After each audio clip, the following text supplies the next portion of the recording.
2024 లేదా 25లో డిగ్రీ లేదా బీటెక్ చదివారా? సాఫ్ట్వేర్ జాబ్ కోసం ఎదురు చూస్తున్నారా? అయితే కోడ్ జ్ఞాన్ 100 డేస్ కోర్సులో చేరండి, జాబ్ సాధించండి. నమస్కారం రచితమైన పెళ్లి గారు. నమస్తే Siri madam, welcome back madam.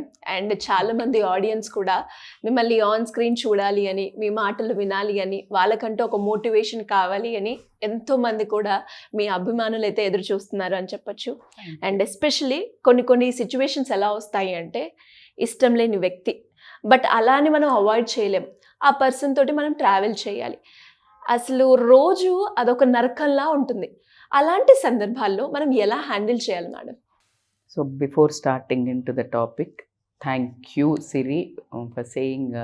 నాకు ఆ స్టార్టింగ్ నాకు మళ్ళీ కంబ్యాక్ వచ్చినా కూడా ఆ వర్డ్ చాలా ఒక మంత్రంలాగా పనిచేస్తుంది. ఓం అంటే ఒక పూజకు ముందు ఎంత శక్తో నా వ్యూవర్స్ నన్ను కోరుకుంటున్నారనే వర్డ్ నువ్వు గుర్తు చేయటం అనేది నాకు ఖచ్చితంగా ఒక స్ట్రాంగ్ మాట్లాడడానికి, నా వ్యూ పెట్టడానికి అయితే హెల్ప్ అవుతుంది. Thank you. మీ అందరికీ కూడా నన్ను అన్కండిషనల్లీ ఆదరిస్తున్నందుకు మనస్ఫూర్తిగా ధన్యవాదాలు. కమింగ్ టు ద పాయింట్, ఈ రోజుల్లో ఇది చాలా ఇంపార్టెంట్ టాపిక్ అయిపోయింది. ఎందుకు అంటే వైఫ్ అండ్ హస్బెండ్ కానివ్వండి, ఫ్రెండ్స్ కానివ్వండి, వర్క్ చేసే దగ్గర కానివ్వండి, జనరల్లీ ఇట్ హ్యాపెన్స్. సో మీరు ఏ కాంటెస్ట్లు అడిగినరో తెలీదు, నేను ఓవరాల్ కాంటెస్ట్ అయితే చెప్తాను. మళ్ళీ మనం పర్టిక్యులర్ జోనర్లో కింద కమెంట్స్ అన్ని పట్టినప్పుడు వాళ్ళు ఏమైనా సిచ్యుయేషన్ వైజ్గా కూడా వెళ్ళొచ్చు. బట్ ఓవరాల్గా కూడా ఏదైనా మీరు అడిగిన క్వశ్చన్లోనే ఒక భయంకరమైన సత్యం ఉంది. ఏంటి?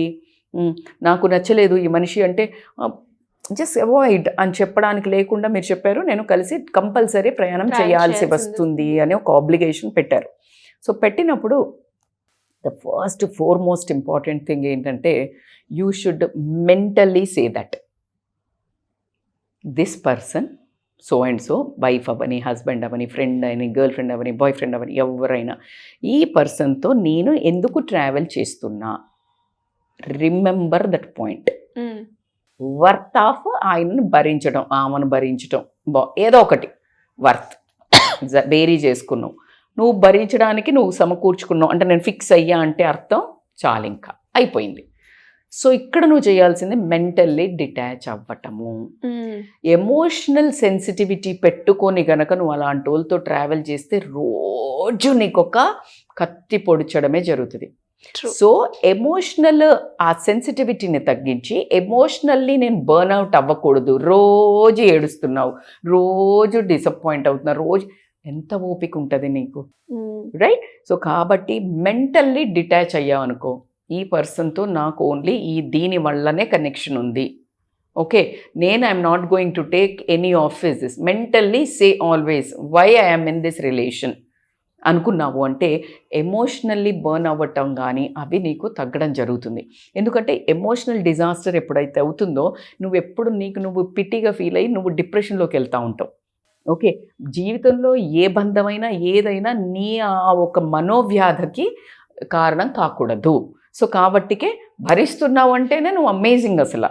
సో కాబట్టి ఎమోషనల్లీ కొంచెము బర్న్అవుట్ అవ్వద్దు అంటే మెంటల్ డిటాచ్మెంట్ అలవాటు చేసుకోండి. ఆ డిటాచ్మెంట్ నువ్వు మెంటల్లీ చేసుకున్నావు, ఆ పర్సన్కి తెలియదు కదా, నేను మీద రుద్దుతుంటారు. బౌండరీస్ పెట్టుకోవాలి, ఇది. సో అండ్ ఇప్పుడు బౌండరీస్ నువ్వు పెట్టావు, నీకు మెంటల్లీ ఇప్పుడు నువ్వు డిటాచ్ అయ్యావు, కానీ వాళ్ళు ఒక ప్రవర్తన చేస్తున్నారు, ఒక మాట అంటున్నారు, ఒక బిహేవియర్ చేస్తున్నారు. అది వాళ్ళది నీ చేతిలో ఉందా? లేదు. నీ చేతిలో ఏముంది? నీ response. How you respond, not react. That person negative అని నువ్వు చాలా క్లియర్గా చెప్పావు, అవునా? సో నువ్వు ఏం తీసుకోవాలా, ఏం తీసుకోవద్దు, నీకు ఒక mental preparation makes you very very very అంటే ఈజీ చేస్తుంది. ఎలా మేడం అంటే, నేను మీకు ఒక రీసెంట్గా అంటే నేను ఈ బాగోలేకపోవడం వల్ల మా పాప వాళ్ళు బలవంతం చేసి ఒక సినిమా చూపించాను నాకు. ఏంటంటే డానీ అనేదో ఉంది Z5లో, ఒకటి దయ్యాల అద్భుతాలది ఒక మూవీ ఏదో. సో దాంట్లో నాకు ఎంత బాగా నచ్చిందంటే, అంటే లిటరలీ ఒక ఆమెకి పడుకుంటే కళలు వస్తూ ఉంటాయి. ఎట్లా అంటే ఈ సీన్ అయిపోయింది, మొత్తం వచ్చేస్తుంది స్టోరీ. సో ఆమె ఒక దగ్గరికి వెళ్ళినప్పుడు అతను కనిపిస్తాడు, కనిపించి అంటే ఒక బాయ్ ఫ్రెండ్ ఇట్లా ఉండాలని కూడా వస్తుంది. సో అతను నిజంగానే లైవ్లోకి వస్తాడు అన్నట్టు. నాకు అనుకున్న అతనే వచ్చాడు అనుకుంటుంది. దాని తర్వాత అతను ఏదో దయ్యం అని తెలుస్తుంది, అదంతా ఒక స్టోరీ. కట్ చేస్తే ఈమె ఒక step, ghost is asking some favour because she can do ప్రేతాత్మ, ఈమెకు ఆ పవర్ ఉంటుంది. అయితే ఈమెకు ఒక సీన్లో ఏమొస్తుందంటే ఒక మనిషి ఇట్లా అవుతుంది, ఈమె ఒప్పుకుంటుంది ఆ ఫేవర్ చేయడానికి, వాడు గుండా ఈయనను మోసం చేసి చంపేస్తాడు. సో అదంతా గుర్తుంటుంది. అతను ఆ గడ్డం ఉన్న అతను వస్తాడు, ఇట్లా ఒక ఇటుక పెడ్డ పెట్టి కొడతాడు, ఈమె చచ్చిపోతుంది. దిస్ ఈజ్ లైక్ ఓకే, ఆమె ఒప్పుకుంటా అన్నప్పుడల్లా ఆమె కళలో వస్తుంటుంది. So she knows what is going to be future కాబట్టి చాలా రోజులు అవాయిడ్ చేస్తుంది. చేసిన తర్వాత మళ్ళా హ్యుమానిటీ వస్తుంది, మానవత్వం వస్తుంది. ఆయన చేసేది ఒక ఆర్ఫనేజ్ కోసం, నన్ను మోసం చేసి నన్ను చంపేసి ఆర్ఫనేజ్ చేశాడు కాబట్టి వాడికి ఆర్ఫనేజ్ ఆమెకి నేను మాట ఇచ్చాను అనగానే ఆ సోల్ కోసం ఏమే సరే లెట్ మీ ఫైట్ అని పోతుంది. నిజంగానే అంటే ఇట్లా ఒక మనిషి కనిపిస్తుంది, నిజంగానే ఆమె వెళ్ళినప్పుడు నిజంగానే ఆ మనిషి కనిపిస్తాడు. దెన్ షీ రియలైజెస్ ఇదంతా అవుతుంది. సో ఆమెకి ప్రాక్టికల్గా ఏమైంది, వస్తాడు నన్ను ఇటుక పెట్టి కొడతాడు, నేను పడిపోయి చచ్చిపోతా. ఇది ఏమైంది ఆమెకి ముందు తెలిసిపోయింది. ఈసారి నిజంగానే అతను ఇటుక పెట్టి కొడతాడు, కానీ ఆమెకి తెలుసు కాబట్టి స్మార్ట్గా రియాక్ట్ అయ్యి కింద కొంగుతుంది, ఆ దొంగ దొరికిపోతాడు. అది so why did I tell the story? ఇప్పుడు అర్థమైందా? మీకు ఏం అర్థమైంది దీంట్లో? Mental preparation is the biggest key. How you respond than react.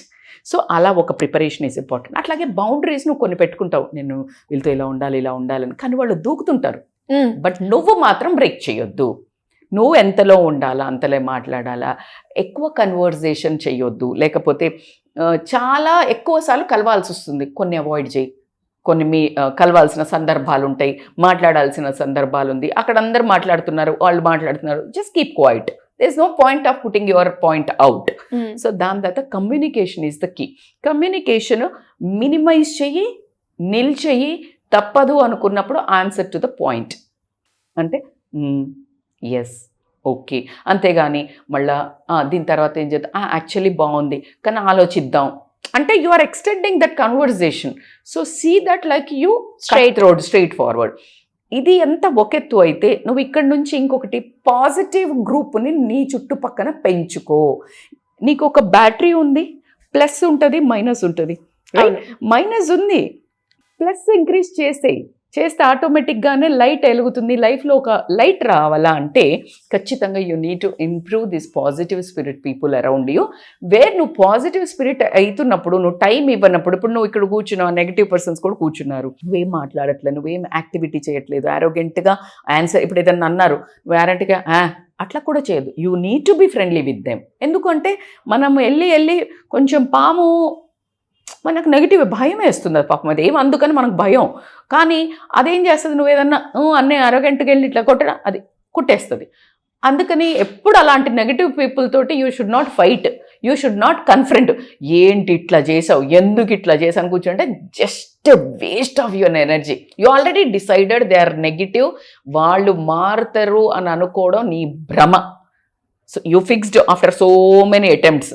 కాబట్టి అది మూర్ఖత్వం, మారుతారు అనుకోవడం. నిన్ను నువ్వు ఎలా ట్యూన్ చేసుకోవాలా, నువ్వు ఎలా సెల్ఫ్ గ్రోత్ చేసుకోవాలా అని ఆలోచించి పాజిటివ్ స్పిరిట్ పీపుల్ని పెంచుకొని అప్పుడు you try to grow a lot. ఎట్లా అంటే self growth is the key. When you raise your bar you can't hear, right? When నువ్వు ఇక్కడ నుంచి ఇట్లా వెళ్తున్నావు, ఫర్ ఎగ్జాంపుల్ నీకు somehow I'm reminding a few stories. Eagle ఉంటుంది కదా, దానిపైన క్రో వచ్చి కూర్చుంటా ఉంటుంది ఎప్పుడు.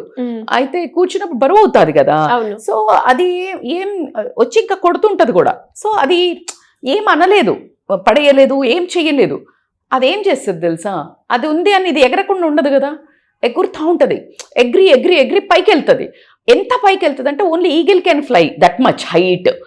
అక్కడ దాకా ఫ్లై అయినప్పుడు అదే క్రో అంత ఆల్టిట్యూడ్ని తట్టుకోలేదు, అది పడిపోతుంది. That is the way you should always live. Just grow high and high. This non sense. ఎవరైతే నేను పొడిచి చంపుతున్నా అనుకున్నారో వాళ్ళు జస్ట్ పడిపోతారు. Just grow high. So self growth is very very important. అట్లా కాకుండా నీవే కొన్నిసార్లు వాళ్ళు పోలేకపోవచ్చు, నువ్వే ఈ మనిషిని నేను వదులుకోలేను, ఫ్రెండ్షిప్ చేశాను కదా, పెళ్లి చేసుకున్నాను కదా, లేకపోతే భరించాలి కదా, లేకపోతే ఏదో ఒకటి దాంతో నువ్వే మనుషుల్ని పోతే ఏదో ఈ బంధం పోతే నాకేమైనా అవుతుంది, లేకపోతే నా సెల్ఫ్ ఎస్టీమ్ దెబ్బతింటుంది, లేకపోతే రెస్పెక్ట్ దెబ్బతింటుంది, లేకపోతే సమాజంలో ఏదో అవుతుంది, ఇలాంటివి ఏమన్నా ఉంటే కనుక hello nothing is there, just let go. Everyone are meant for you. నీ లైఫ్లో బస్సు ప్రతి ఒక్కళ్ళు ఎండింగ్ దాకా దిగుతారో, అయ్యో మధ్యలో దిగిపోతున్నారేంటి అని బస్ డ్రైవర్ ఫీల్ అవుతాడా? This is your life bus, is your life bus. Few will come go and they will stay till the end. కొంతమంది ఎక్కుతారు, కొంతమంది it's journey of life. Bus is absolutely right. కొంతమంది అయితే బయట కిందనే wave చేస్తారు, bus స్టాండ్ల నుంచే చూస్తారు. So this is how you need to imagine about life. It's a మీకు ఫిలాసఫీ అనిపిస్తుండొచ్చు, but it is the unfortunately it is the truth of your life. So కాబట్టి you deserve a peaceful life. నేనేమంటాను, successful life, money ఎక్కువ ఉన్న life is equal to peace life. ఏది కోరుకుంటావు నువ్వు? Peaceful life. Simple logic. So always try to maintain these distances, you will be saved from the toxic people. డెఫినెట్గా madam. And ఇప్పుడు మీరు అన్నట్టుగానే కొన్ని చోట్ల మనం ట్రావెల్ అయినప్పుడు ఆటోమేటిక్గా మనకి ఆ నెగిటివ్ వైబ్స్, నెగిటివ్ పీపుల్ అనేది మనం చూస్తుంటాం సందర్భం ఏదైనా కూడా. కానీ ఎస్పెషలీ అవాయిడ్ చేయలేని సిచ్యువేషన్స్ ఉన్న సందర్భాల్లో ఎవరైనా కూడా ఎలా హ్యాండిల్ చేయాలి, ఎలా ముందుకు వెళ్ళాలి, ఇంకా మాకు ఇన్ డెప్త్లో మాకు కావాలి మేడం, వాటిని మేము పర్సనల్గా ఫేస్ చేస్తున్నాం కాబట్టి వాటికంటూ మేము మూవ్ అవ్వాలి అంటే దానికి మీ గైడెన్స్ కావాలి అనుకునే వాళ్ళు ఎవరైనా కూడా మిమ్మల్ని అప్రోచ్ అవ్వాలి అంటే ఏ విధంగా ఉంటుంది? They can call on scrolling number Siri. Rightly told. ఇప్పుడు నేను మ్యాగ్నానమస్గా చెప్పా, బట్ ప్రతి ఒక్కరికి ఇంకా డీపెస్ట్ ప్రాబ్లమ్స్ ఉంటాయి. అంత ఈజీ కాదు మేడం, అవాయిడ్ చేయలేదు, మీరు అన్నంత ఈజీ కాదు. వాళ్ళకి ఇప్పుడు నా వీడియో చూడంగానే మనసులో అనిపిస్తుంటుంది, నాకు అట్లా కాదు, ఇట్లా చేస్తారు, నా సిచ్యుయేషన్ వేరు, నేను ఇట్లా. బట్ ప్రతి ఒక్క ప్రాబ్లంకి ఒక సొల్యూషన్ ఉంటుంది. ఫర్ ఎగ్జాంపుల్ సొల్యూషన్ లేదంటే అది ప్రాబ్లం కాదు. సో కాబట్టి they can happily approach me to get the guidance. Thank you ma'am, thank you so much. Thank you Siri.